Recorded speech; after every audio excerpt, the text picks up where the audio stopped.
আর্জেন্টিনার খেলা মানে হচ্ছে একটা নান্দনিকতা, শৈল্পিক ফুটবল। প্রতিদিন দিনে দিনে ব্রাজিলের প্লেয়ার তৈরি করে। কোপা আমেরিকার মাঠে লড়ছে ফুটবলের লড়াই। ব্রাজিল আর্জেন্টিনা যারা ভক্ত সমর্থক, তাদের উন্মাদনা পুরো বাংলাদেশ জুড়ে। এবং আমরা এখন আছি কক্সবাজারের বীর মুক্তিযোদ্ধা মাঠে। এখানে আসলে ব্রাজিল এবং আর্জেন্টিনার সমর্থক ভক্তদের মাঝে একটি প্রীতি ম্যাচ অনুষ্ঠিত হয়েছে। আমরা আসলে জানবো যে এই যে কোপা আমেরিকা 2024-এর চ্যাম্পিয়ন হচ্ছে কারা।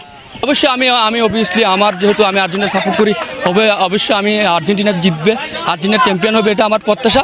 তবে খেলা তো হার জিত সবখানে থাকে। তবে আমরা আশাবাদী, 100% আশাবাদী যে আমরা কোপা আমেরিকা চ্যাম্পিয়ন হব ইনশাআল্লাহ। আগামী 7 তারিখ উরুগুয়ের সাথে ব্রাজিল ইনশাআল্লাহ জয় হয়ে কোপা আমেরিকায় সেইবারে অংশগ্রহণ করবে এবং কোপা আমেরিকা চ্যাম্পিয়ন হবে। আমরা আত্মবিশ্বাস রাখি 5 বারের চ্যাম্পিয়ন ইনশাআল্লাহ জয় হবে।